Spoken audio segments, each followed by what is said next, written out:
let me shift here, and I just want to talk a little bit about silence. Silence, my sisters and brothers, has many dimensions.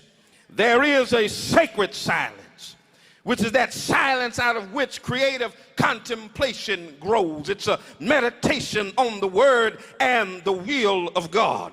It's the silence out of which we meditate and get closer to God. It's the silence in which fervent prayer is born. There is a sacred silence.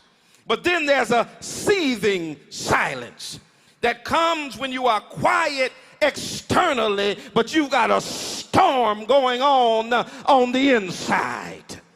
The late Dr. Howard Thurman called that a noisy quietness. But then finally, and here's the silence I want to get to, there is a sinful silence. And Adam's silence falls into this category because a sinful silence is a silence that comes over you when you ought to say something, but you don't say nothing at all. It is that silence that creeps in when you ought to speak up for God, but you sit there acting like you don't know what God said. My sisters and brothers, I fear that Adam was not only silent on that fateful day in the garden when a serpent showed up, but Adam has remained silent through the centuries. When Africans were captured and taken from their homeland, packed in the hulls of ships, sold on auction blocks, beat and killed and misused and kept in shadow slavery, Adam was silent. When Jews were persecuted, deported, and murdered by Nazis, Adam was silent. When Native Americans were slaughtered in the acts of genocide so their land could be taken from them, Adam was silent. When our ancestors were lynched and called boy and girl, even though they were full grown, when they were denied employment and equal access to resources, Adam was silent. And today, far too often, when our boys are shooting and killing each other on the streets, and our girls suffer from low self-esteem and give birth to children whose daddies won't stay around to take care of them, Adam is still silent. Sisters and brothers, there is a sinful silence among us when injustice is raging and we remain quiet.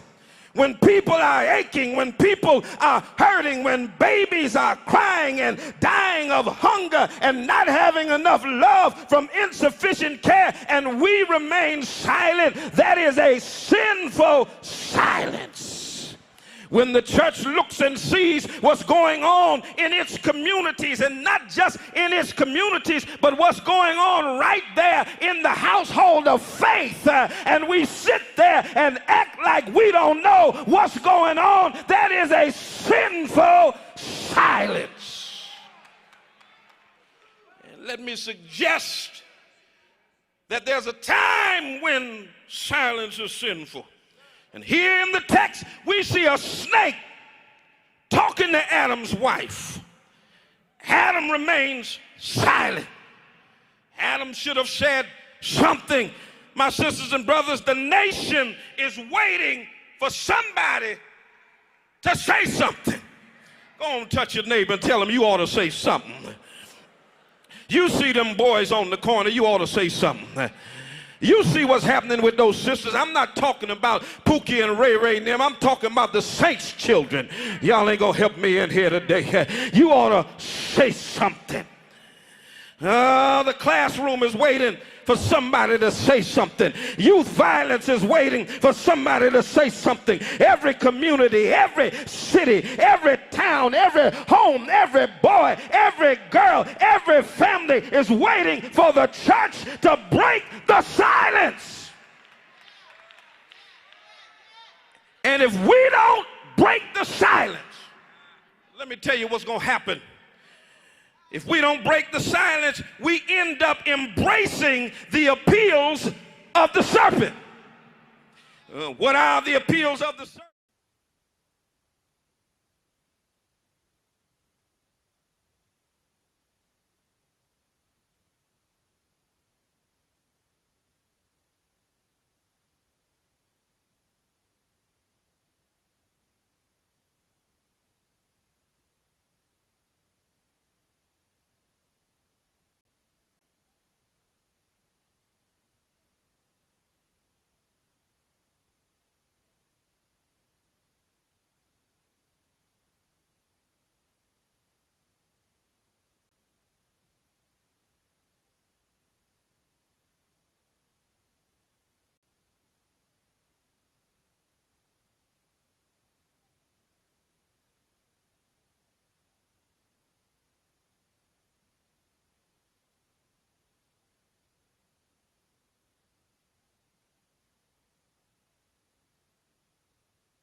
make that happen. All right, tell me now. Can you hear me now? Can you hear me now? Can you hear me now? If y'all can hear me now, make that happen. There we go. Tell me now. All right, slight adjustment. Apologize for that for those of you who are on social media. Y'all got me now. Great. All right. So today, we're going to be talking about why white Jesus must die. It's Christmas time in the city.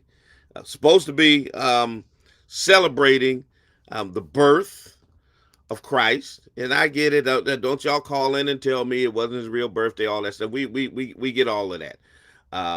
But what I need to deal with is the dismantling of white supremacy, which includes the Christmas holiday.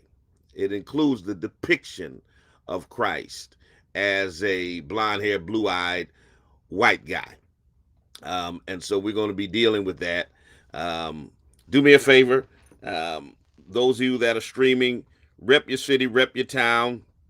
Let me know where you're chiming in from. Would love to know exactly where all of the listeners are coming in from.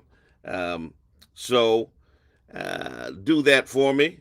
And then do me another favor. Share it with a friend.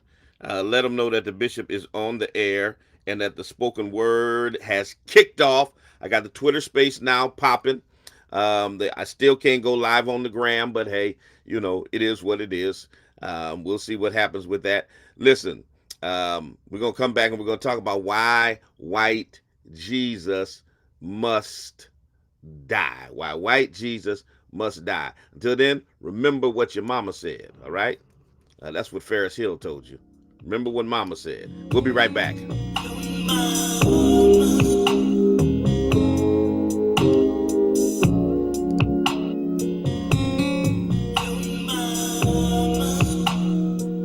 Remember what your mama said.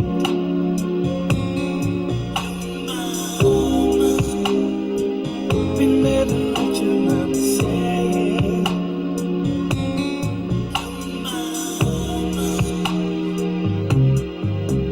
Be nice, be polite, treat everybody right. Don't fuss, don't fight. Try to love with all your might. Don't lie, be fair. Try to show some love and care. Your mama said. Mama told me to stay in school, give you right attitude. You can be anything you wanna be if you believe. Mama told me don't be lazy. Mama told me don't act crazy. Mama said never hit a lady. Treat a lady right.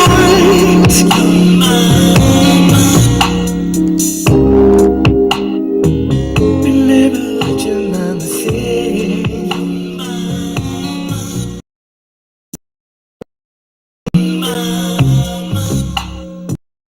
Told me to be myself. Don't try to be someone else. You got to give it your best. Don't settle for nothing less. Mama told me to hold my anger.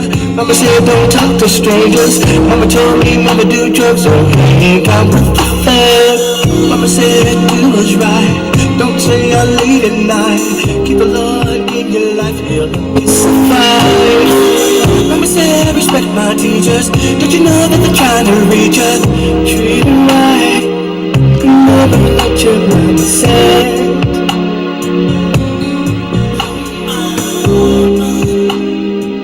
Remember what your mama said.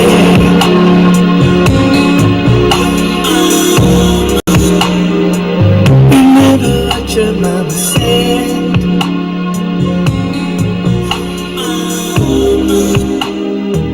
Remember what your mama said. Your mama said. Your mama said. Your mama said. Your mama said. Your mama said.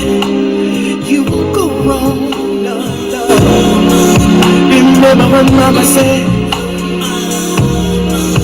She will always love you. All right, y'all. Remember what your mama said. Merry Christmas to everybody out there, and I hope you have a wonderful holiday coming up. want to send condolences out today to the Winbush family of the Church of God in Christ and the loss of the Bishop Roy Winbush, former General Board Secretary, General Board Member Emeritus, another great loss to our church, giant in the faith. Another general has fallen, and certainly our prayers are with that family, church, jurisdiction, and the entire Church of God in Christ on such a huge loss of such a giant. He influenced my life in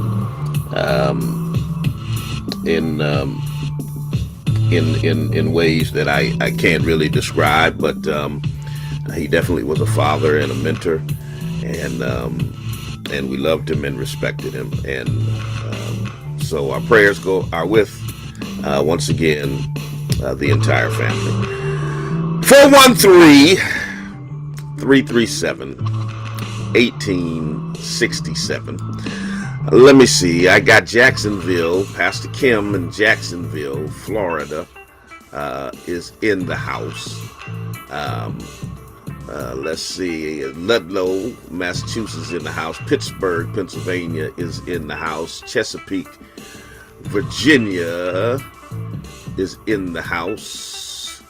Let's see. Who else is here? Rep your city, rep your town. Let me know where you're rolling in from. And good morning to all of you who are listening to us on 90.7 FM. We definitely appreciate our listening audience across the Pioneer Valley, in Massachusetts, and Connecticut, and all points everywhere. Definitely appreciate you so very, very much for being faithful listeners to the program. You are definitely appreciated. All right, listen, let me just, before I go into this conversation, let me just say, I'm gonna need y'all to not go broke. Okay? Can y'all do me that favor? Can y'all just do me the favor of not going broke this Christmas? Okay? Don't do it. Don't do it. Don't do it. Enjoy the holiday. Celebrate. Do all that good stuff. But listen, don't be going broke for Christmas. I'm going to start my Christmas shopping today. I believe it's a sin to start shopping before the 20th of December. And maybe that's just me making an excuse for my procrastination. But it is what it is. That's how I get down. That's how I do it. And hey, what you gonna do? And I ain't the only one. Brothers, if y'all out there, y'all understand what I'm saying, and y'all go shopping the last week before Christmas, holler back at me and let me know I'm not in this thing by myself. Okay. So one of the most enduring images during the Christmas season, the wife and I were at a homegoing celebration in Buffalo, and we went out to this fancy hotel / restaurant to eat, and they had beautiful Christmas decorations up all throughout the place. But one of the most intriguing was the nativity scene, and you see that all the time during the Christmas season. It's nothing really like the real nativity scene, because the way they dress it up now, you would think that Jesus was born in a hotel suite, born in a place where they fed animals, in a manger, in a stable, with animal manure, flies and maggots, it wasn't clean and neat like the scenes that you see in the nativity scenes. Of course, they have it all nice, neat, and clean, and but anyway, that's not the point of this. The point of this is, as usual, it was a white Joseph and a white Mary and a white Jesus and some white wise men, some white shepherds.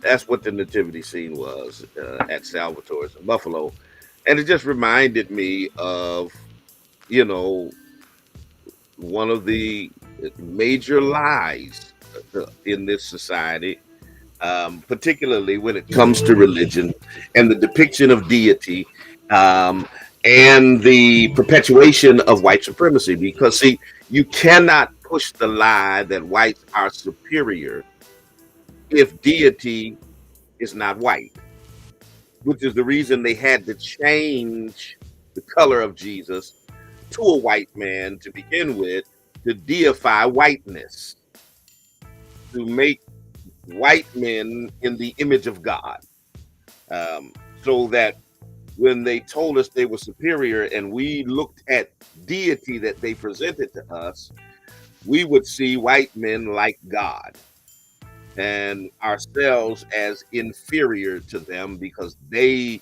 were in the image of God.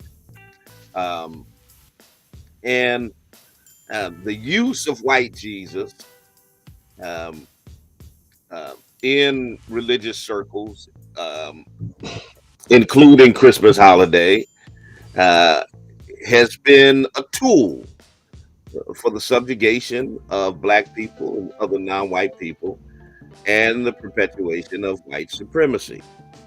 Um, you know, the dismantling of white supremacy, which includes but is not limited to critiques of systems, indictments against whiteness, exposure of hidden structures that reinforce white supremacy, results in fragmentation of a familiar system. This is part of a familiar system that basically yields privilege to white people without them even being aware of it. Not only are they unconscious about it, not aware of it, um, but they don't even believe they benefit from it. That's what's crazy about it.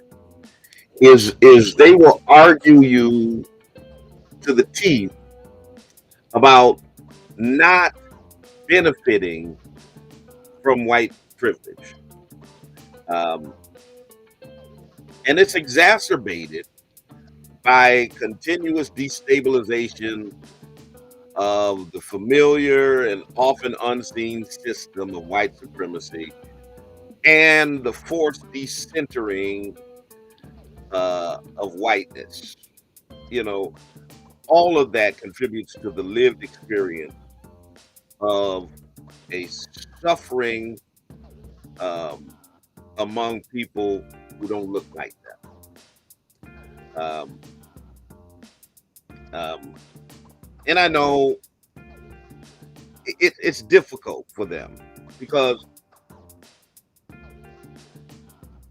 they think that an indictment on white supremacy is an indictment on white people. And so they get defensive. That's what this whole fake critical race theory I've been talking about for the last couple of weeks is about. This whole push against teaching American history, because it's not about critical race theory. They don't want you to teach American history, period. Um, um, because it shines a light on centuries of wicked behavior by their foreparents. And they don't want that taught. It's a guilt thing for them. And here's what they want you to do. Forget about it. Don't talk about it. And if you talk about it, you're the racist. the irony of this notion that somehow, if you talk about the history of anti-black racism among white people, you're the racist for talking about their racism. It's the craziest thing in the world. And I know they don't want to admit to it. They would never consider themselves racist. And they would quote me, Dr. King, well, Bishop, you ought to be more like Dr. King, because he brought people together. Judge me not by the color of my skin, but by the content of my character. You know, that one quote that they know from Dr. King. And I always come back with a little known Dr. King quote that says, I'm sorry to say that the vast majority of white people are racist, either consciously or unconsciously. That's the Dr. King quote. They don't want to talk about that quote. They don't want to talk about the same one who said, and here's the thing, he wasn't talking about judge white people by the content of their character and not by the color of their skin, because they were never being judged by the color of their skin. The proper context of Dr. King's comment was he wanted to see a world where his children, his black children, would not be judged by the color of their skin, but by the content of their character. That was a direct indictment on white racists. It is amazing how the same white racists that Dr. King was indicting are the ones who take that quote and use it against black people. That's gaslighting for your behind. I'm like, no, Dr. King was talking about y'all. How you gonna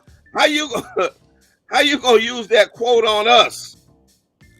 And he was talking about y'all. But you know, that's how they get down. You know, gaslighting is the order of the day. So of course they're going to deny that they're racist, especially Christians. Especially Christians.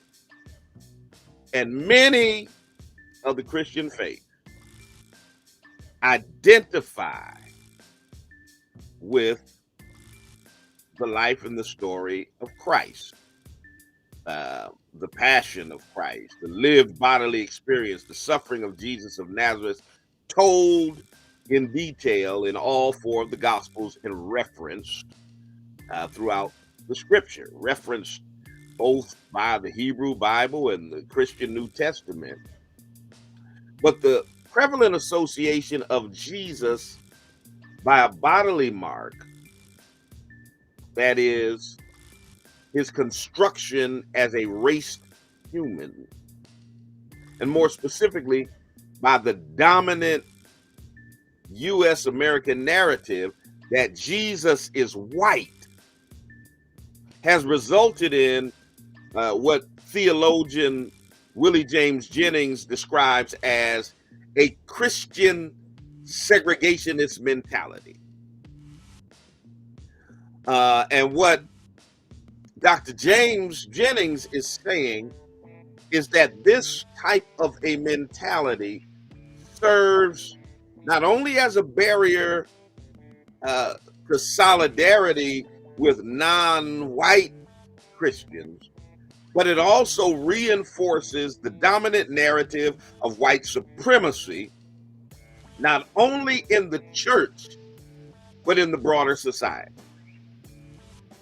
In the society whose sense of morality the church influences, if not outright determined. And so paradoxically, it's white Jesus a Jesus that reflects the social construction of whiteness who is causing suffering. Not only the suffering of black people, other non-white people whose lived experiences reflect perpetual crucifixion, but also the suffering of white people. Okay? What do you mean? How does it add to the suffering of white people? Well, see, white folks have a colonized Christian theological imagination that can't comprehend suffering beyond a savior made in their image, a Christ limited by the reflection of their own racial formation. So they can imagine a white Jesus suffering. This is what's amazing to me. They can imagine a white Jesus suffering under Roman colonization and then deny the suffering of black people in America under white supremacist colonization at the same time. It's amazing how their mind is able to do that. How you can completely ignore the suffering of black and brown people across the world under colonization by white folks. But you can ascribe to a religion where you imagine a white Jesus suffering under Roman colonization. Absolutely amazing. Oh boy. But the reality is this. So for all of you Christians that might be listening and all of you black folks who might be going to some white church, understand salvation and liberation come from the crucifixion and resurrection of a non-white body, not a white one. Okay? So in essence, Dr. Cornel West put it like this: black suffering is required for the preservation of white America. Wow. Wow. Think about that for a moment. Yeah, black suffering is required for the preservation of white America. So then we can posit that white suffering is necessary to deconstruct white supremacy. Starting with the church, where white Jesus must be completely disassociated from whiteness. So what they basically have done is colonized Jesus. Just like they colonized Africans, just like they colonized black people throughout the Caribbean, they colonized Jesus. And so he's got to be rescued and disassociated from whiteness, which is his colonized state. Okay, so the death and the suffering of white Jesus is necessary for the liberation of all people. Good morning, caller. Good morning, caller. Good morning. Caller, you're on the air. Hello, how are you guys doing today? You're on the air. Going once. Yes, my name is Donna. I'm calling in for prayer. All right, you're live on the radio. Yes, I just need prayer because I lost my daughter has leukemia and I did lose her. So I just need prayer from everyone right now. Me, myself, I'm currently also sick also. I just need prayer that God could... What's your name again? My name is Donna Smith. Donna Smith. Yes. All right. We're putting your name. Somebody put Donna Smith's name in the chat. And we're going to add her to the prayer list. 413-337-1867. Donna Smith. Somebody put that in the chat section. You can pray for Donna Smith. And I know our prayer warriors are listening. Mother Harris and any of Sister Stephanie, any of you all who are on our prayer team that are in the audience, add Donna Smith's name to our prayer list. We pray every weekday at 7 o'clock a.m. 413-337-1867. So, yes, white Jesus must die. White Jesus must die for us to be truly liberated. Good morning, caller. Yes, Bishop. Also, I was wondering, by chance, do you guys know if anyone in the comments could know any place or any services that can help me get my sickle All cell right, medication? all right. You're gonna have to, I am. Donna.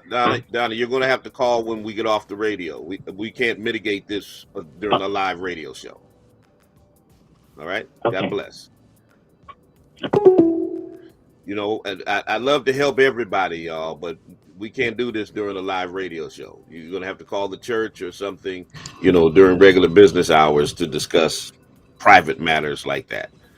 413-337-1867. Um, um, yeah. This death of white Jesus is necessary not only for white people to truly process and reconcile their own suffering as a result of the system of white supremacy that whiteness reinforces, but also before they can ever partake in the work of solidarity with the suffering that was wrought on black bodies by the very same system. White Jesus must be reimagined by y'all as someone who not only suffers with the suffering among us, but can also speak to the systems that oppress without collusion with those systems. See, these folks think that Jesus is in collusion with the systems that oppress the people that he came to save. That's what baffles me about white Christianity. How in the world could Jesus, who says, I came to seek and save those who are lost, Jesus, who says, when I was hungry, you didn't feed me. When I was sick, you didn't minister to me. When I was in prison, you didn't visit me. When did we do this to you, Jesus? Inasmuch as you have done it to the least of these, my little ones, you have done it unto me. Jesus, who came to save and to help the poor, the downtrodden, the disenfranchised, the oppressed. How that same Jesus can be in collusion with systems that are set up to oppress those very same people. So this whole notion that Jesus wears a MAGA hat or he's down with these white supremacists is a sick delusion among white Christians that Jesus could actually be down with systems that oppress the people he came to the earth to help. That Jesus would be down for tax cuts for rich people at the expense of poor people. That somehow Jesus would support or anoint a white supremacist son of a Klansman to be the president and to set up policies that oppress the very people he came to save. Boy, that's a sick theology. It's a sick theology. And they've got to learn how to reimagine Jesus. Not just as someone who suffered himself, but he suffers with those who have suffered as a result of the very systems that they now want him to be in collusion with. And I don't know if they can do that. I don't know if they can do that. I understand that the very nature of what I'm proposing is bound to create fragmentation and resistance. You know, that fragmentation, the challenge to a colonized understanding of Jesus, and this stunned theological imagination causes them to feel like they're oppressed in some kind of way. That if you challenge the systems that have privileged them, you are oppressing them. That's the thing, ladies and gentlemen. Asking for equity, for equality, for fairness, for justice against a system that has privileged them feels like oppression to them. It's amazing, you know. Yeah, that somehow when you're privileged, equality feels like oppression. Like, wait a minute, y'all want the same rights and privileges that we got? Yeah, y'all want us not to enjoy our privilege? You actually want to depict Jesus in a way that shows him not as a white man? Oh no, that's oppression. That's racism. Racism. You know, and then you get this. You always get this. Whenever I promise you, whenever you start talking about the fact that Jesus wasn't white, they always say his color don't matter. It don't matter what color Jesus was. Well, if it doesn't matter, A, why you mad that I said he wasn't white? You told the story right there. Just by the fact that you mad that I said he wasn't white lets me know that to you, color does matter. All right. Good morning, Detroit. And then secondly, if color don't matter, why'd y'all change it? Come on, like my sister Vicky does, talk black to me. Come on, talk black to me. If his color doesn't matter, why did y'all change it in the first place? Because of course his color does matter. Does matter when you're trying to perpetuate white supremacy. It absolutely matters. It absolutely matters. But if white folks are actually going to build true solidarity, particularly white Christians, with black folks, and have any level of empathy toward the suffering of our people, they're going to have to be fragmented from this notion of a white Jesus.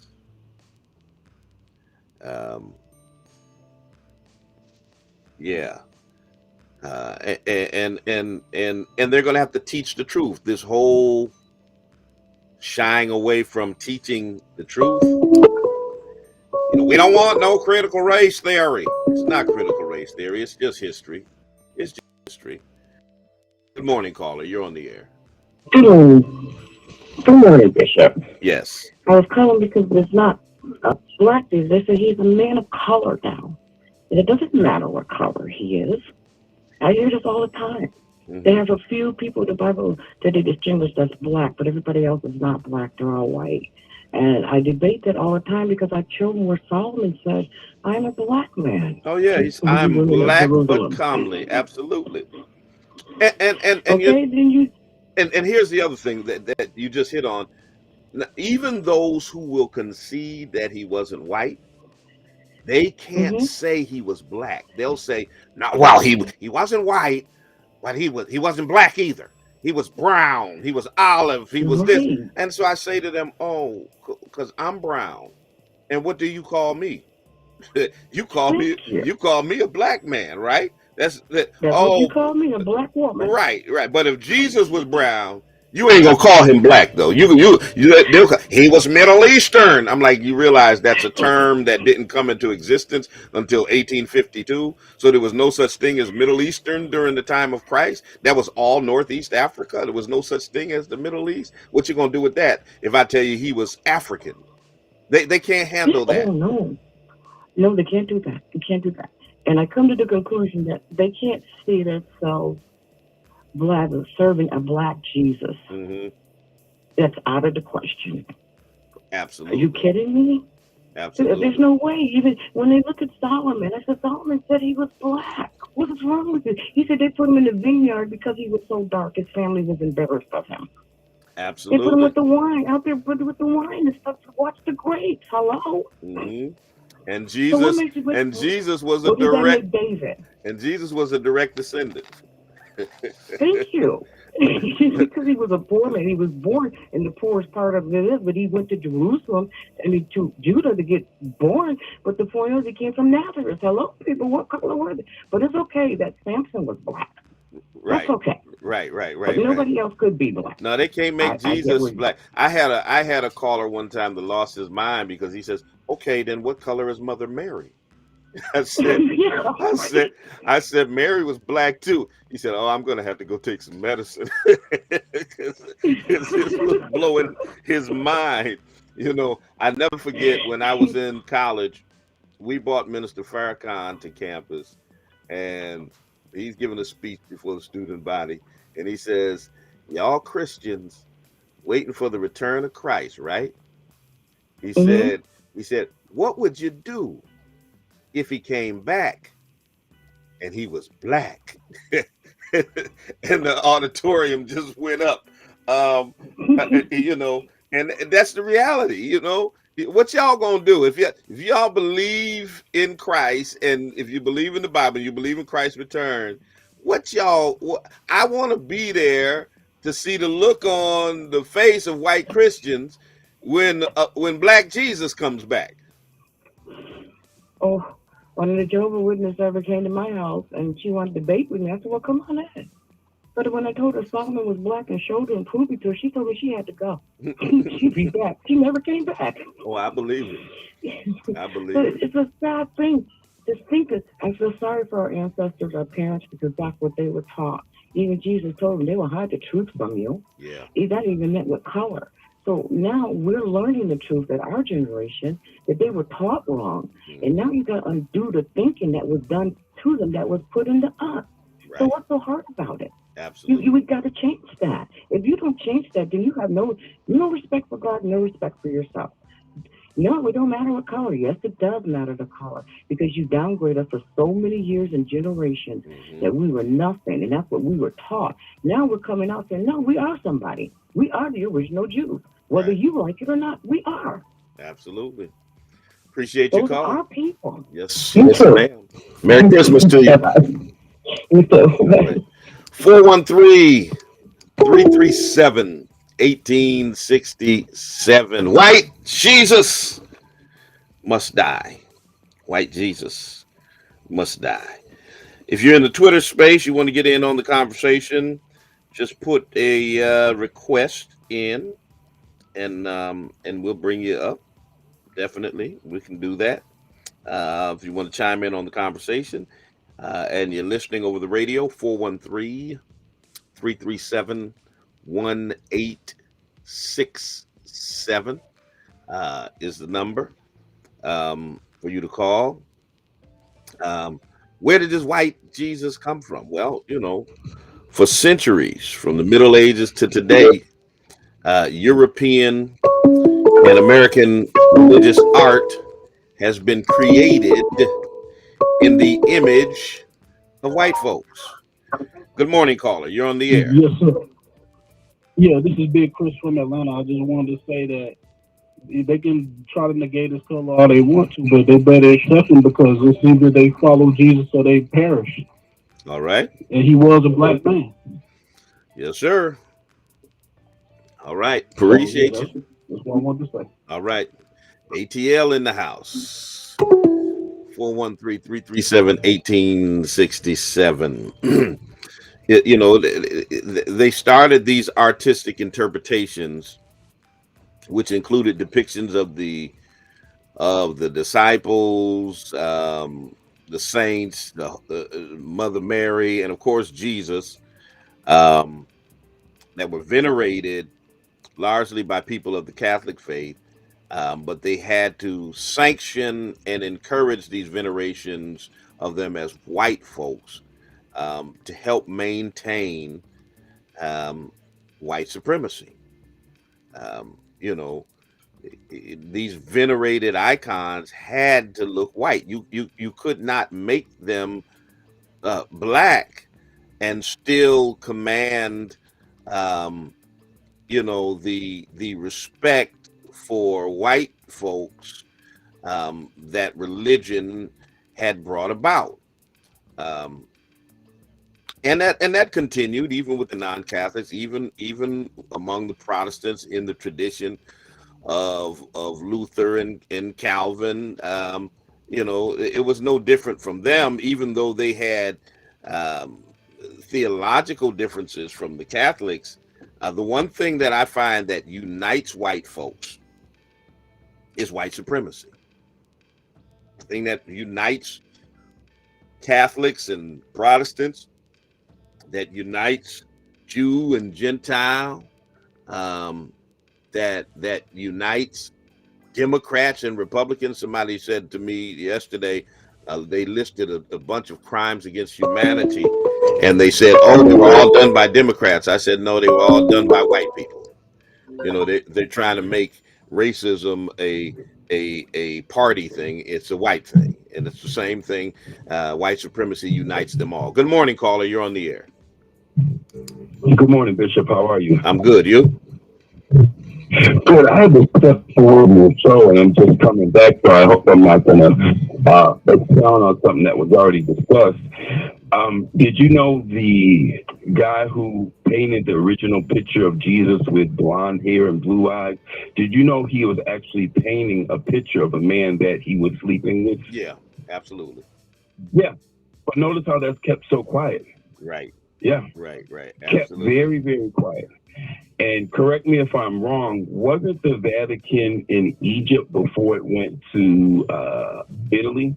Let me put it like this: the whole concept of that the use of bishops and popes and all of that Mm-hmm. that you see by the Catholic Church, that was something that had taken place, um, um, in on the African continent long before it Yes. took place in Europe. Um, Mhm. but people don't know the history. They call the Catholic Church the universal church, the original. It's not. No, It's no. absolutely not. And Christianity didn't start with Catholics. You have to remember now, Constantine adopted the Christian religion because he had an epiphany, or had a vision of himself winning a war, against the backdrop of the Christian flag.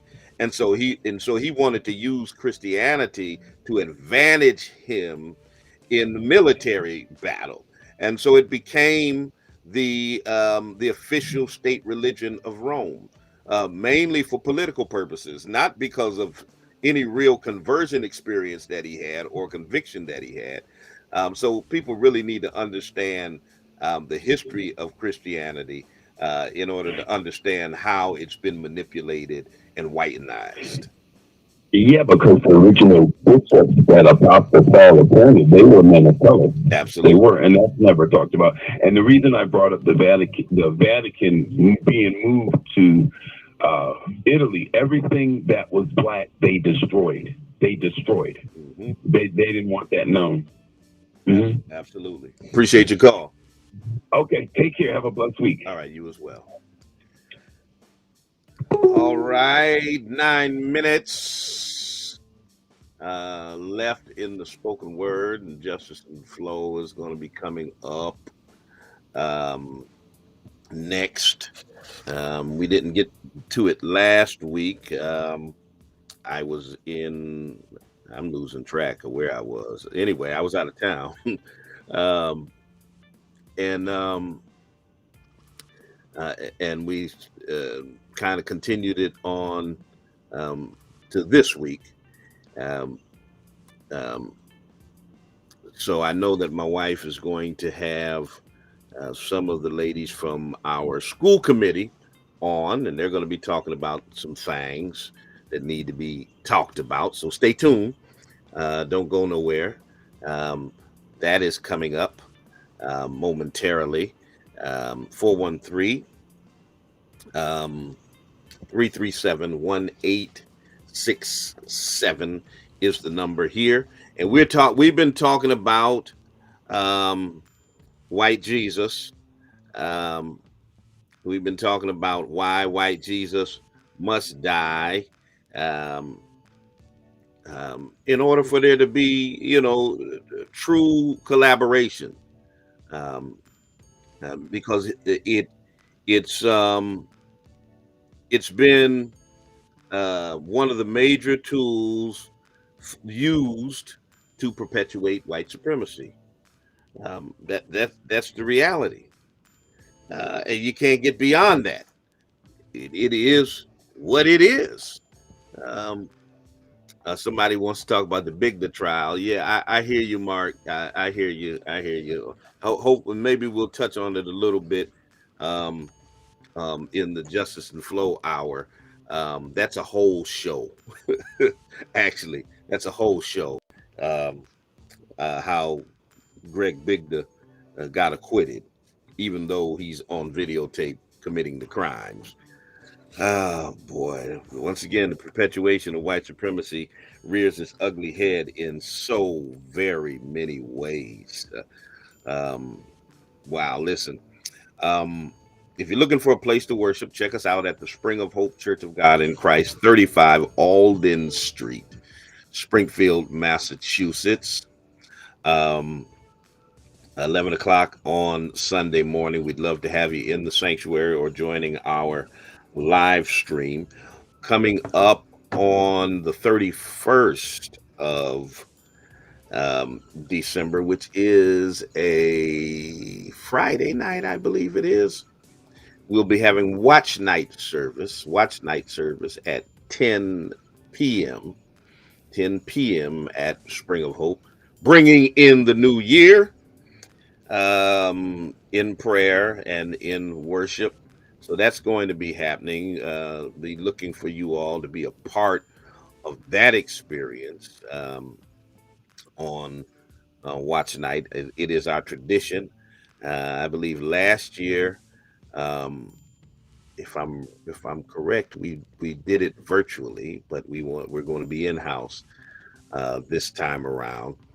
So definitely plan on joining us there. All right. 413-337-1867. I would bring up our Justice and Flow early, but I wouldn't give them justice because I'd have to close out of this in the next 5 minutes. So those of you who want to chime in on this particular discussion that we are having about white Jesus, please, ma'am, please, sir, you got 5 minutes. If you want to get down with the get down, uh, definitely give us a call, 413-337 1867 is the number, and we'll get you on the air. We've been having some very interesting insight coming in from our callers who seem to be well educated on the issue. Um, and listen, if there's any black church, I wish I had a piece. I was looking for a piece from Bishop um, Lawrence Reddick, and I just hung up on you by mistake, caller. So please call back.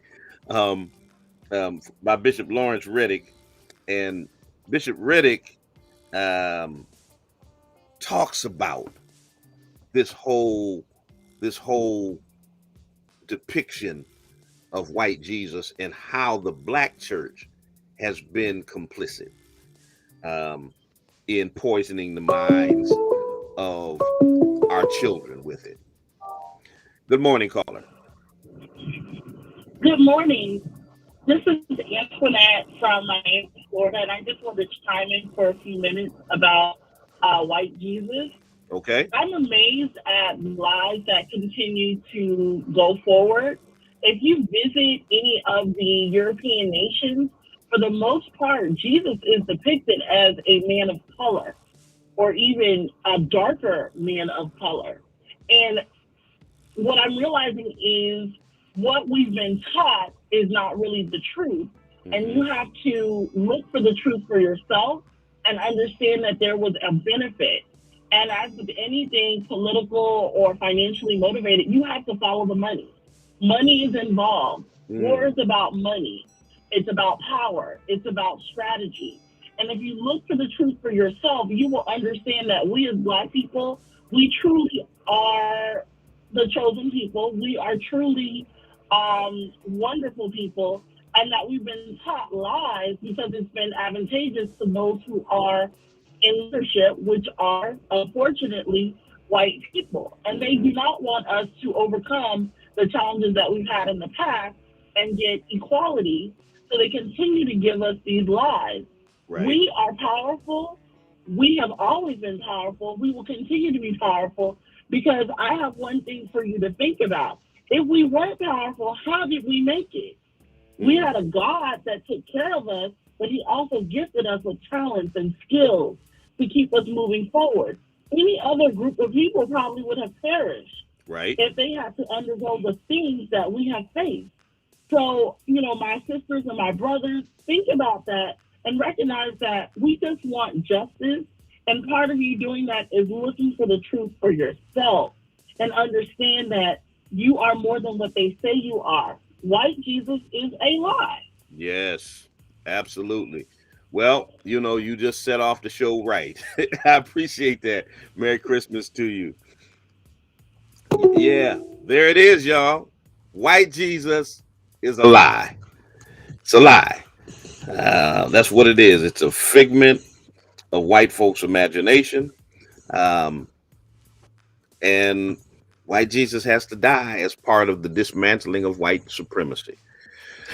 All right, let me transition out once again.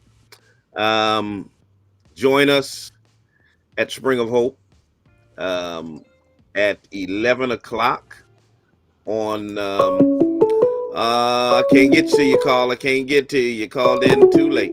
Uh, 11 o'clock on Sunday. Hold your calls until Justice and Flow, which is coming up right now. But for those of you who are with us those who are with us on social media, stay right there. Those who are with us on the radio, join us on social media as we transition into Justice and Flow.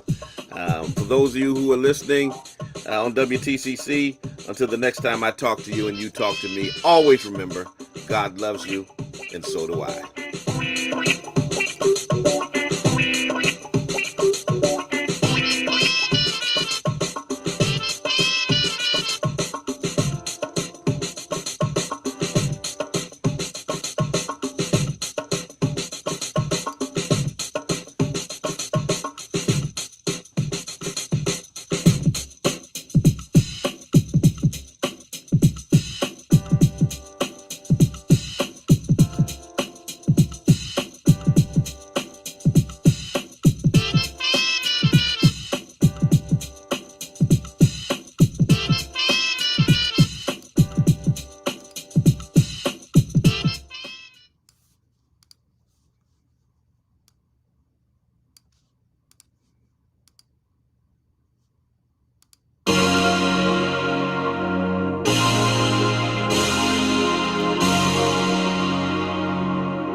right. Good morning.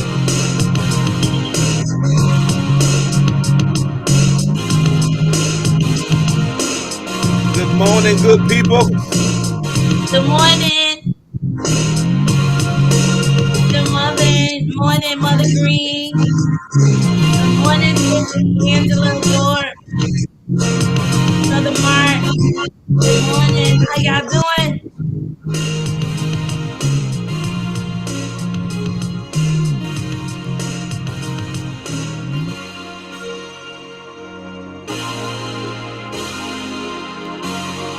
All right.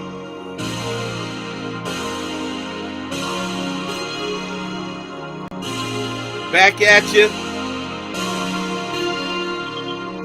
J Flow, J Flow. Um, Justice and Flow. What was the other one? Somebody in Slim. I don't know. That was something you came up with. What was it again? I don't. I'm having a Queen and senior. Slim. There you go, Queen and Slim. All that stuff. There we go. We back in effect. Back in effect.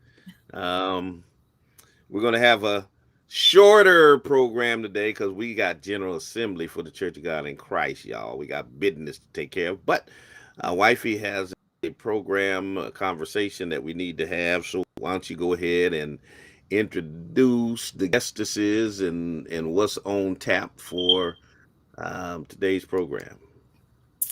Well, I first of all, before we get into that, and before we bring our guest up today, I wanted to shout you out and say congratulations on being this year's recipient of the Social Justice Award from the Martin Luther King Family Services Center here in Springfield, Massachusetts. So, congratulations to you on that. Thank you, thank you. Appreciate that, Yeah, and certainly appreciate the MLK Center for the recognition. absolutely. I believe it's some great people that have certainly received a award in previous years, but you are definitely deserving of such a award. As a resident of Springfield, and also just as a man, and then very significantly so, as a man of God. So we thank God again for that recognition and for that honor. And we also wanted to shout out Mr. Johnson and his staff for coming by to make the announcement at the church on yesterday. So it was a beautiful thing, and I think I also got Bishop. I think I surprised him because he did not know it was coming. So I think it's a great thing. Anyway, moving right along, let me just say hello to everybody. I missed y'all last week. We had a more intimate talk and discussion the week prior. I was talking about how this month is my reset month, and every day I'm trying to focus on a um, sentiment, or I'm trying to focus definitely on a behavior that I would like to change to improve my self care. My self care. So the word for today is no. The word for today is no. It's day 20 of reset month, and the word for today is no. And no being a part of our self care. And sometimes us giving the answer no as a complete sentence and without explanation. I need for those of us to know that it is okay to say no, and you don't have to have a reason to say no. Sometimes, it's just good to say no, or to pull away from something. I think about Gabby Douglas and how she was right on the precipice of certainly competing and probably winning the gold medal, but something happened to her mental, and she decided that she was going to stop, and she did not compete. And oh boy, did she get a lot of backlash for that.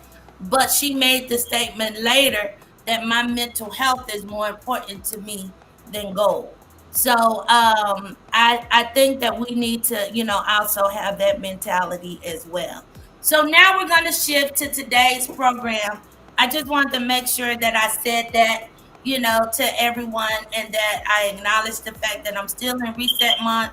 I got a lot of phone calls from that show, and text messages from that show.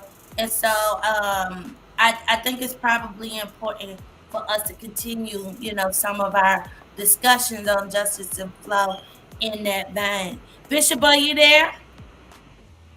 I is. Okay, so I don't know if one of the guests was able to Oh show. yes, she's here. She's Okay, here. both. Okay, all right. I wasn't sure. Okay, so we thank God. We thank God that Sister Denise is here.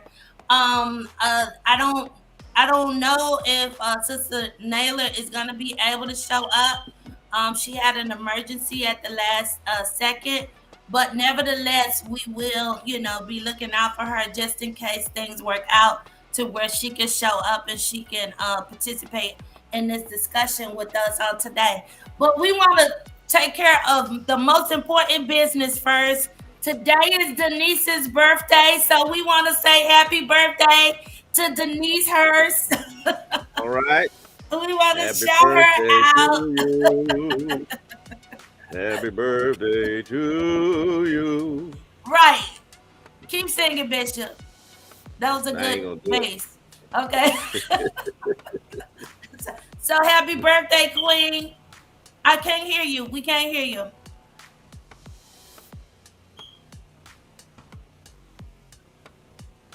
Yeah, we don't have audio on you, sis.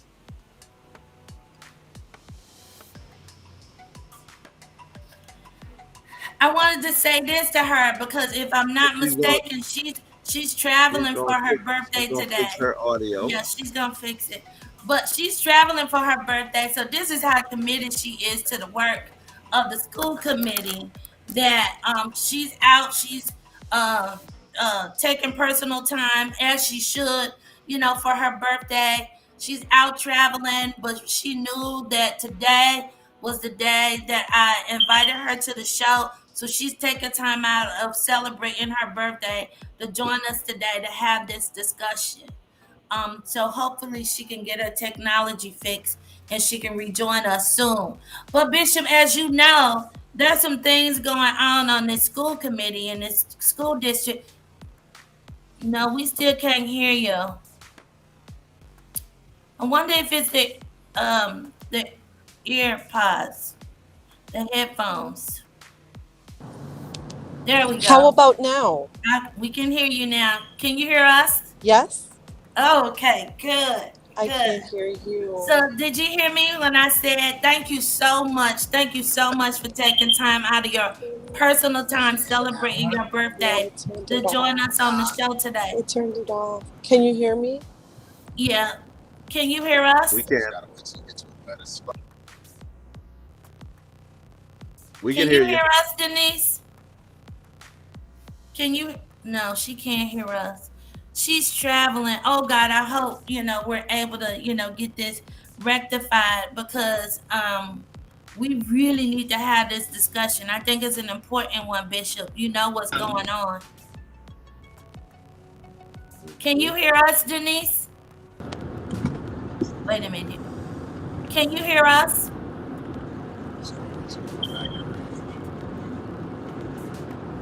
Can you hear us, Denise? Can you guys hear me? Yes. Can you hear us? Want me to turn my hotspot on? It might be. I don't think it's that.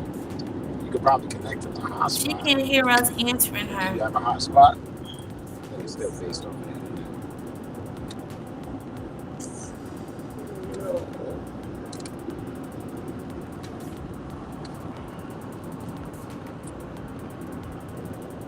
Get it back. Hopefully we're able to get this rectified.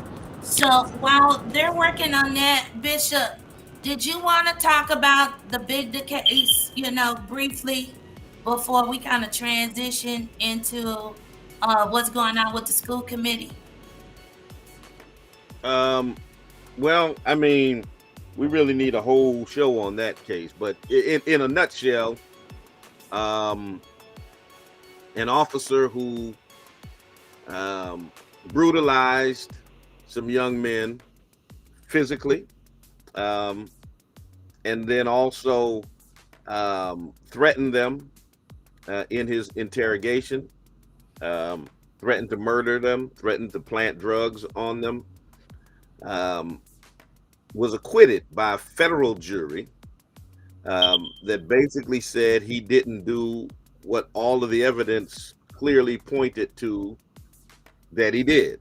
Um, and in terms of the aggressive interrogation, um, it was so obvious because he was caught on videotape doing it, and then to turn around and say he's guilty of nothing is just again one of those frustrating points of contention that we have to continue to live with. We watch Kyle Rittenhouse get acquitted. We watch these things happen all the time, and then it hits home when it happens right here in Springfield.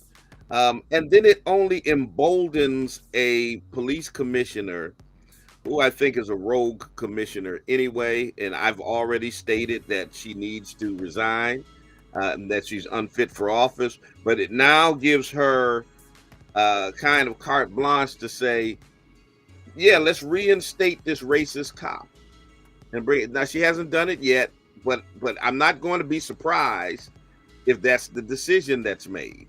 That this guy gets back on the streets, gets back pay, 3 years back pay, and then gets back on the streets, policing folks when we know he's a staunch racist, and has abused his authority.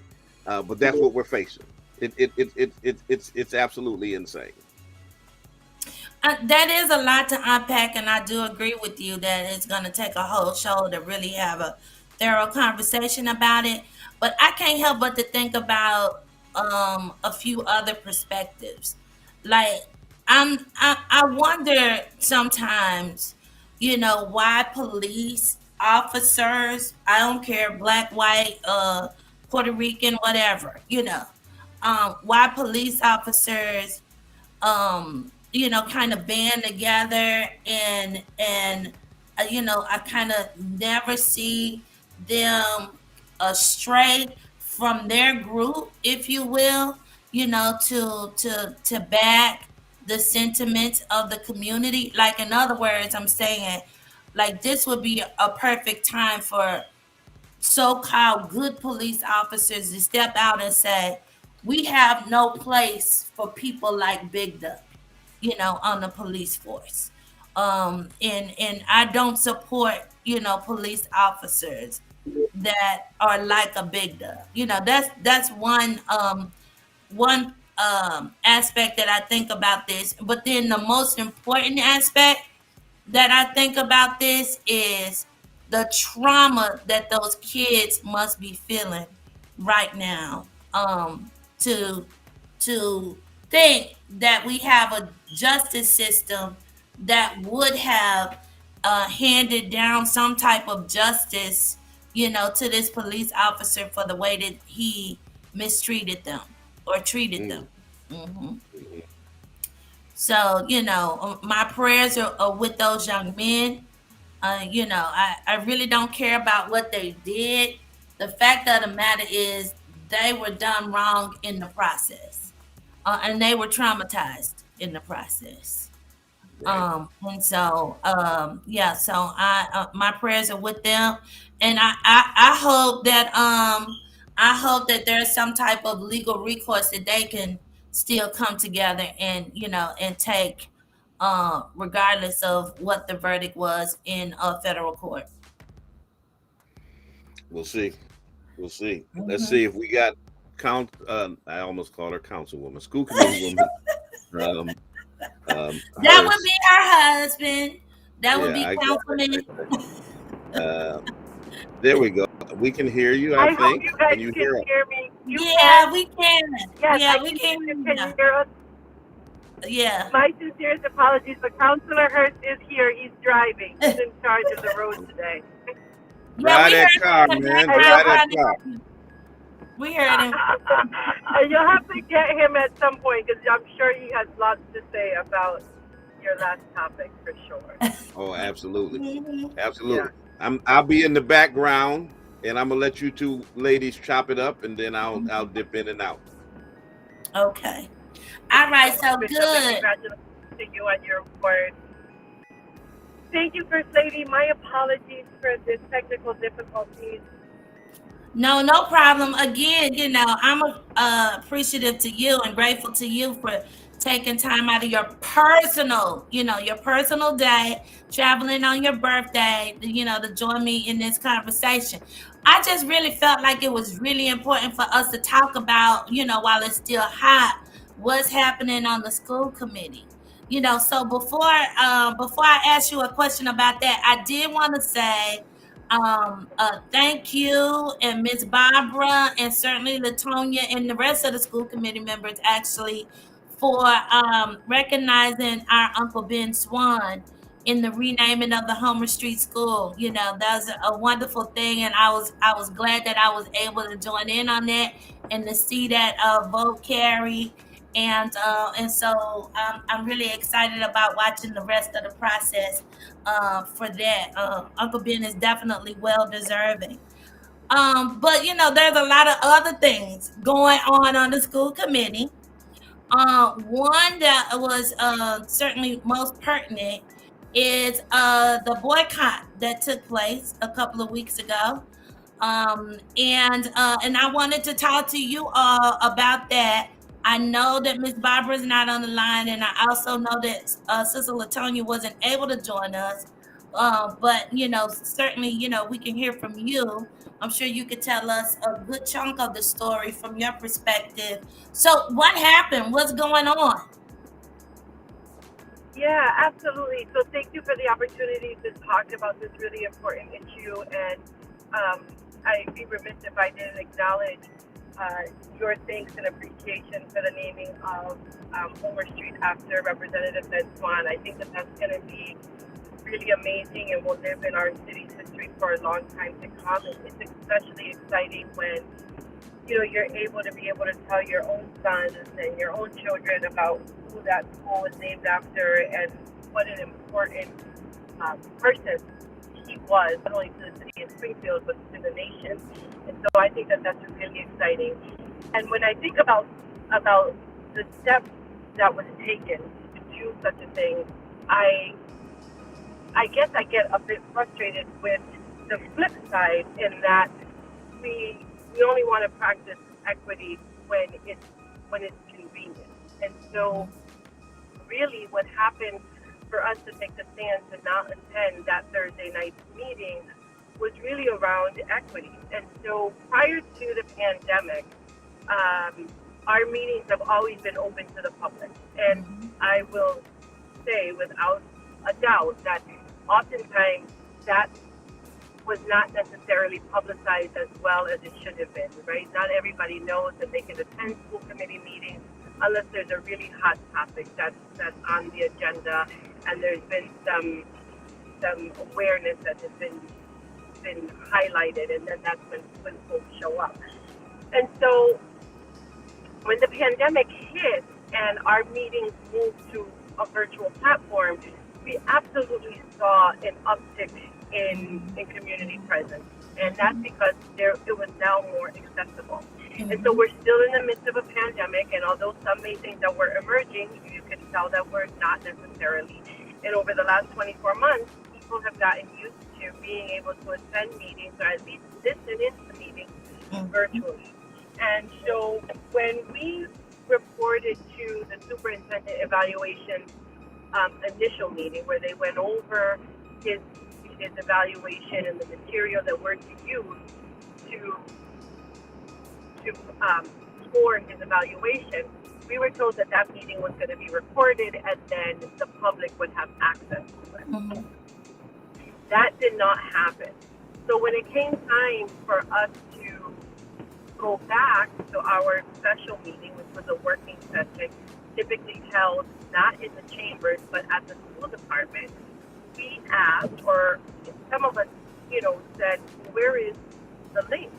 Where is the virtual link? And because people are paying much more attention for a variety of different, but I think that we are much more conscious of the fact, especially after this past election, that we owe it to our community to make sure that they know and understand what's happening. And so when we reached out and said, where's the link for tonight's meeting, and we're told that there wasn't going to be a link, we knew that there was something wrong, that that was inherently wrong, that people were not going to be able to watch and have access to the discussion that the school committee was going to have on the superintendent's performance, as well as the raise that was going to be suggested and or recommended by the chair of the school committee, which is the mayor. And so we just, in good conscience, and I'm confident and I feel comfortable in speaking for Sonia and Barbara, and that we just did not feel like that was right. We feel that we needed more than ever to ensure that there was transparency. And in the 11th hour, they were going to the public access. So that the meeting was hosted in accordance with the open meeting law, and that it was open to the public. And the issue with that is that most people have not been to any meeting in public. And so now, all of a sudden, one of the most important meetings was now going to be open to the public with almost no previous warning that they would be allowed to record. Mm-hmm. Wow. That's a lot. And it was a lot. It was very frustrating.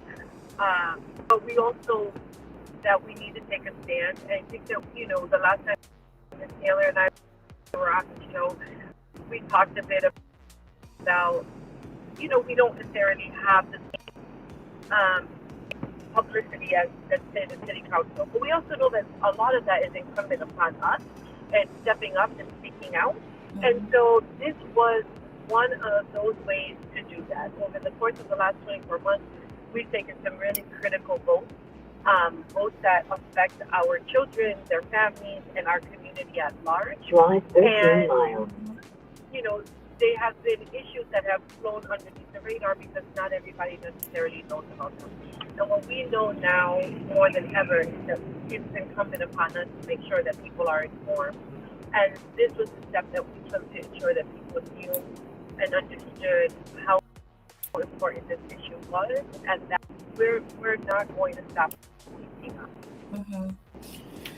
Well, thank goodness for that. I'm a little confused about a couple of things. I mean, it's obvious that they still gathered or gained quorum, and I'm like, how when literally like half of the committee was boycotted.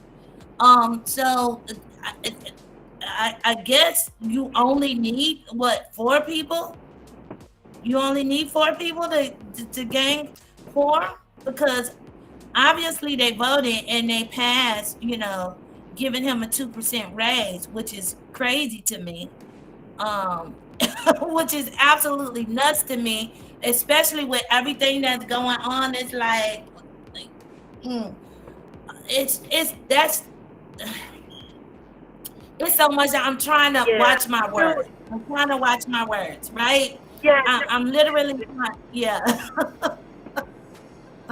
No, absolutely. So let me just say a couple of things. Let me provide some context in that.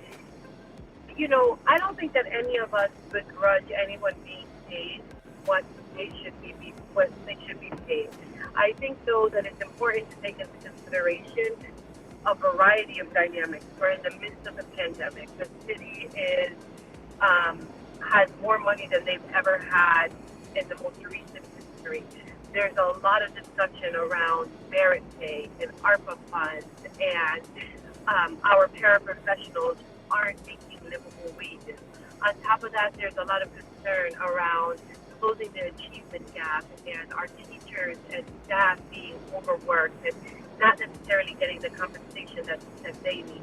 And so, when you take all of those things in their totality and you think about the fact that we're going to think about our leader in isolation, that there's no fairness in that and there's no equity in that. And so, in addition to there not being any transparency in the way that the decisions were being made or the discussions were being had, there were all of these other things that we needed to take into consideration. The Thursday before at our school committee meeting, there were 16, and I may be, don't quote the exact number, but I believe I went down on my list and counted 16, not including the numerous emails that we've received from SPS employees around merit pay as well as livable wages that came and gave testimony about working for the district for over 20 years, and some of them don't even make more than $20 an hour. Some of them don't even make in a year what our superintendent makes in a month. And so when it was presented to us that, the wages of our paraprofessionals are equal to what they're paying in surrounding communities like Longmeadow, East Longmeadow, Wilbraham, that was so insulting because we know, right, that there's no parity in the community of Springfield versus the community of Longmeadow. We know that the average Black woman or woman of color who lives in Springfield, who's 35 years old with 2 children, is not making the same amount of money as the 30-year-old woman with 2 children in Longmeadow or Wilbraham or in East Longmeadow. And so I think that we're at a point in time where we could make some really significant changes and really change the outcome of people's lives. And that is truly what we were wanting to do. And we also really wanted to send a message to our colleagues on the school committee that, yes, we may very well continue to be on the neutral side of a 4-3 vote, but we're not going to be quiet. People are going to see, understand, and hear what is happening. And because we care, because there are issues that are important to us, there are things that we have to experience with. We have children who are in the district, grandchildren who are in the district, and we live in these communities, so we understand how they affect each and every one of us. Wow. Once again, amazing stuff. But let me applaud you all. Again, the 3 Black women. It's the 3 Black women that's making the statement, that's doing the right thing, that's trying to hold the school district accountable, trying to get the school committee to do right by its students, by its families, and by the community overall. I am just so confused though. um how Well, no, I'm not confused, but it seems to just really be split down the middle, and the 3 Black ladies are on this side again, expressing, what's right, in our eyes as far as the community is concerned.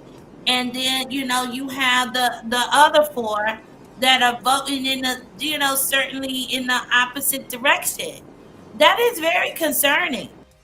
That is very concerning.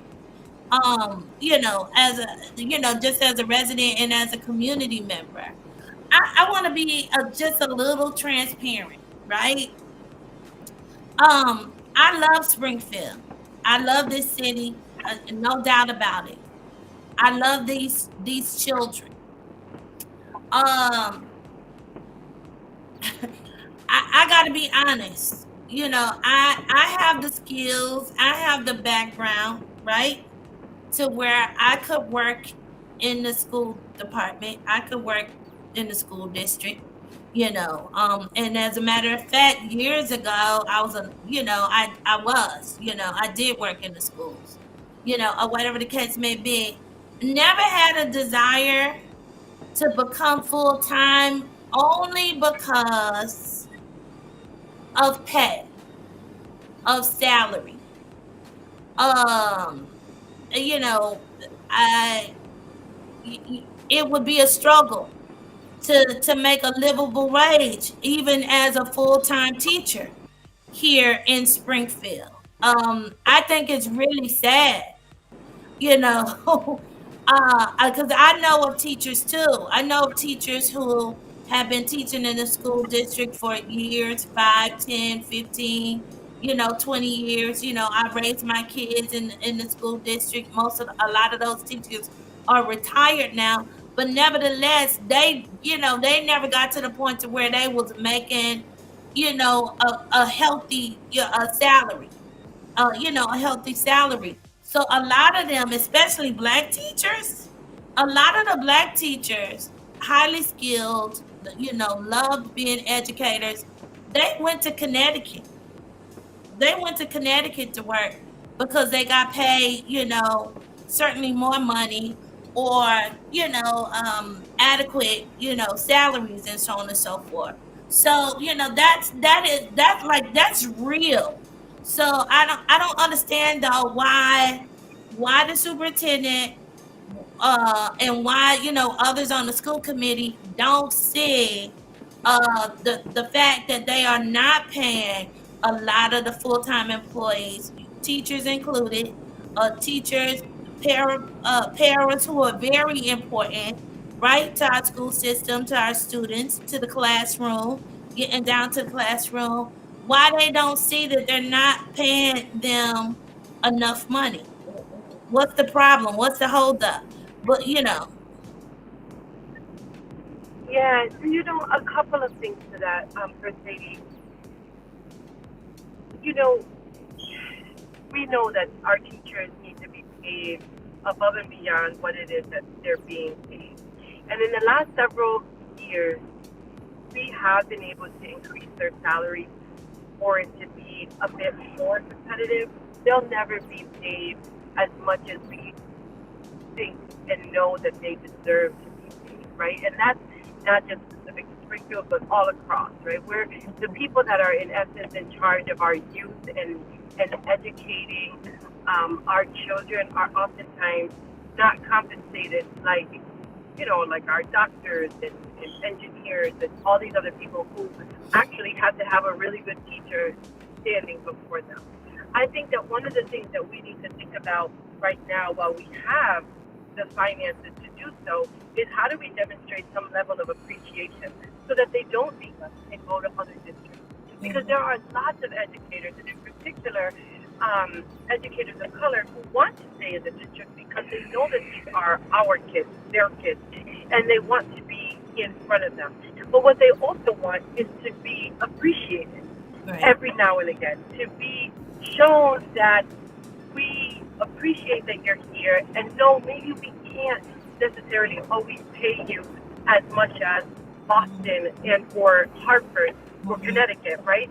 But we appreciate you, and we're going to support you while you're here. And oftentimes what happens is that we lose many of our educators and our educators of color because not all of the supports are in place, because we're not willing to have the difficult conversations to say, what is it that you need as a professional of color so that you can thrive here, so that our kids can see somebody that looks like them day in and day out. And so I think it's bigger than just the money. I think that, yes, if we can pay them, that's fantastic. But we also need to make sure that we are providing a culture and an environment that is nurturing and that is going to bring out the best in them so that they can be the most effective educators for our kids. Onto CT2 eastbound. I absolutely love that answer. Yeah. I'm sorry. No, I turn right. absolutely love that answer, Denise, because you're right. It's some things way more valuable than money, and being supported and being appreciated is definitely two of those things. I think about, I'm not gonna call the name, but I think about the profession that I'm in. I'm a mental health counselor, right? And it's not a lot of us that are licensed in this region or even just across the country. It's not a lot of licensed African American mental health counselors. It's growing. Certainly, the field is growing. But nevertheless, what I realize is that we don't have a mechanism in place. We don't have a support system in place, right? In different agencies. Can you still hear me, Denise? I think she loves me. Can you hear me?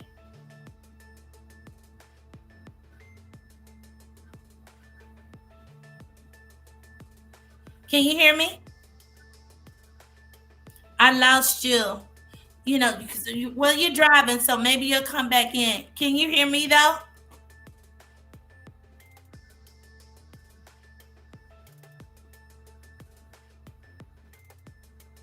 I don't know. I don't know if you can hear me, but I'm just gonna complete this thought, for the audience that is listening, because this probably could be applicable, to even you and your respective lane as well or profession as well.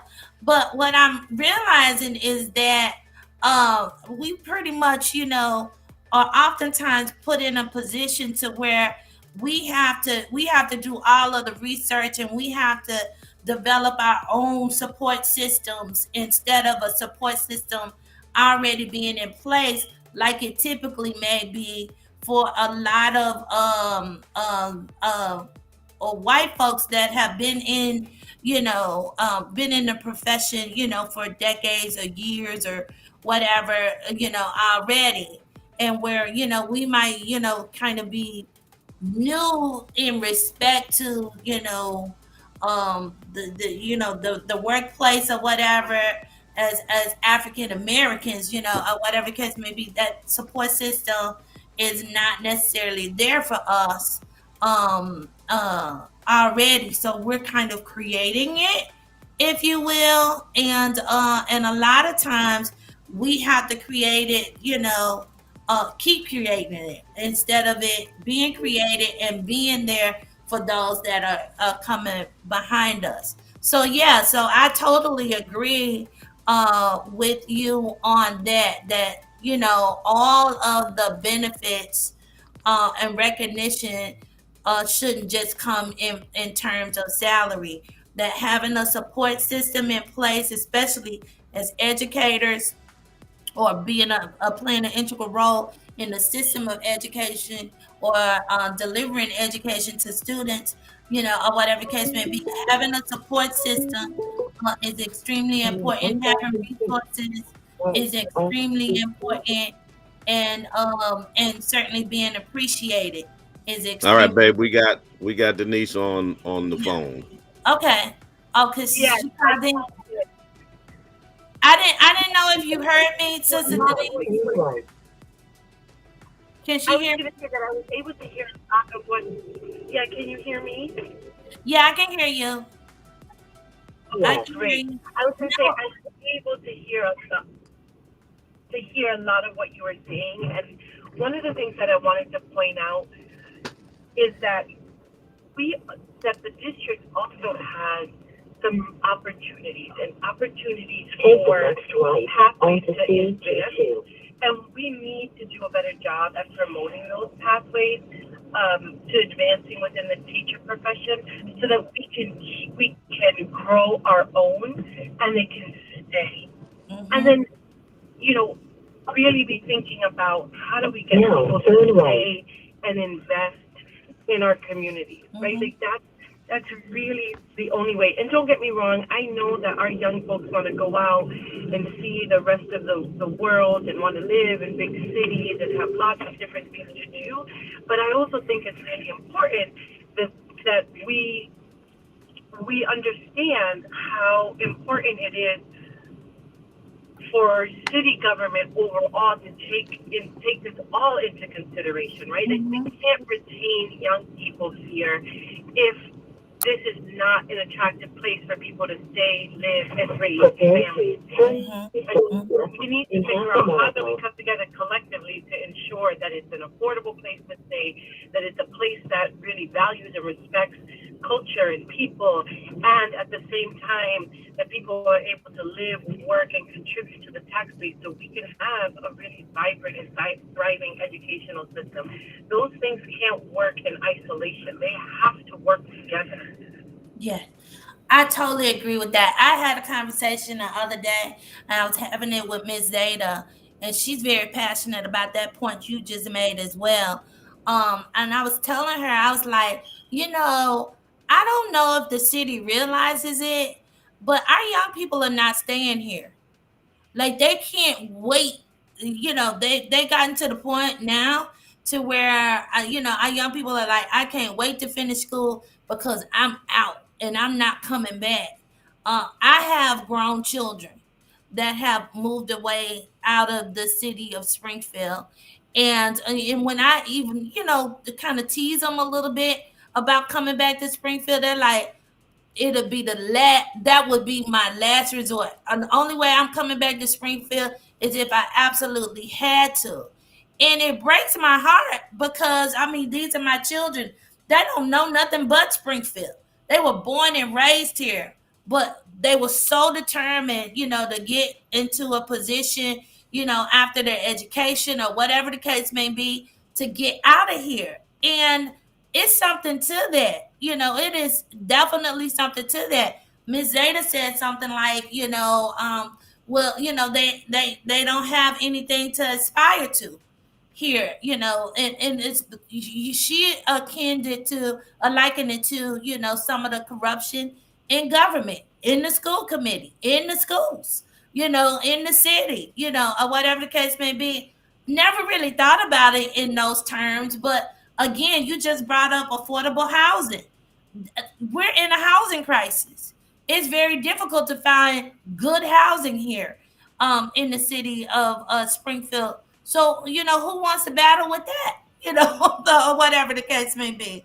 And it is, and it's getting worse. Things are becoming worse. I also look at the dynamics of how drastically the school system numbers have changed as far as like racial makeup. Um, and I remember that being one of the selling points for me when I moved here 34 years ago. When I moved here, I loved the fact because I went to all black schools, lived in all black neighborhood. I was one of those blackity black people, or whatever. I didn't know nothing but black. How I grew up down in Dallas, Texas, and I grew up in South Dallas, or whatever, and I grew up in Bonton.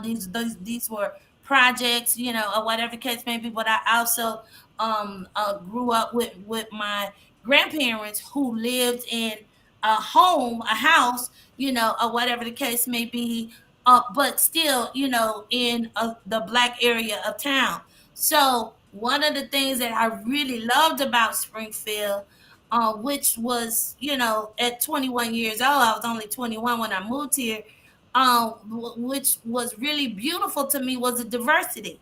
And so every place that I lived, I was around white people. I was around my own people, which I love my own people. I love my own people. I was around my own people. I was around all different kinds of cultures. And today, my neighbors, I live between the white people. I have Portuguese family across the street, Puerto Rican family across the street, or whatever the case may be. School district was about 30, 30, 30. It was about 30% white, 30% black, 30% Puerto Rican. Now those numbers have changed, a little bit, but it was the diversity. Now those numbers, I mean, white folks are not just leaving Springfield, but black folks are leaving Springfield too. Black folks are leaving Springfield too.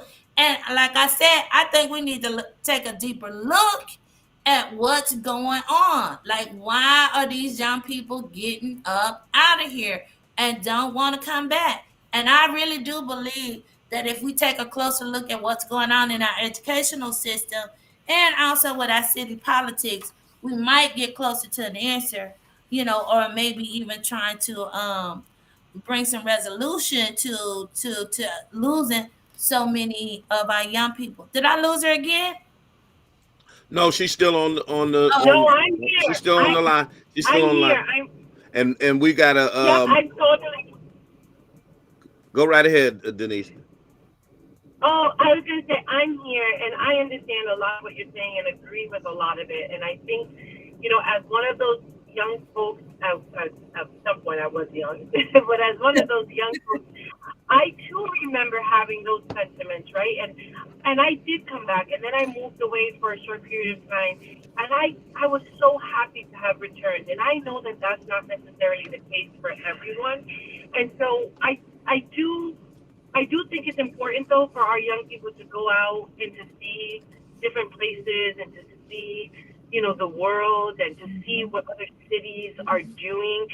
I absolutely believe that, and I think that that's important because we can't just stay in this city and never look outside to see what else is working in other places. And so I think that my hope is that when the young folks leave or when folks leave, that at some point in time they return, or and if they don't return, but that they share what it is that they're seeing and experiencing in other cities, and that our leaders take those suggestions and figure out how do we make those things work here? How do we continue to provide a place where people feel like they can come back to or where they want to stay?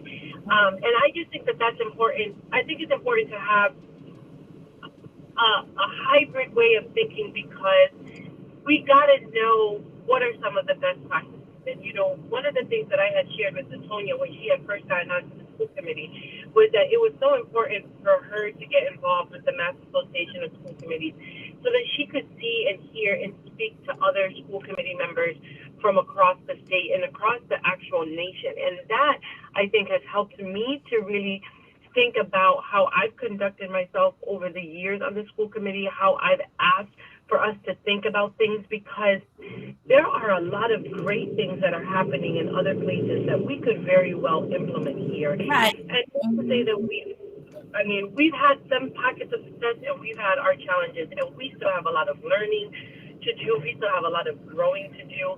And that's why I think it's really incumbent upon everyone, whether you have children in the district or not, to really think about participating and understanding why it's so important for you to vote come election time in local elections. No, you might not have children, but your property taxes, those who take care of you from Dunkin' Donuts to the nursing home to the Eastfield Mall or wherever it is that you might be, City Hall, are folks that are coming out of our district, who have not left, who are here, and they are a part of the fabric of our community, and we need to figure out how to make sure that we're producing the best individuals possible.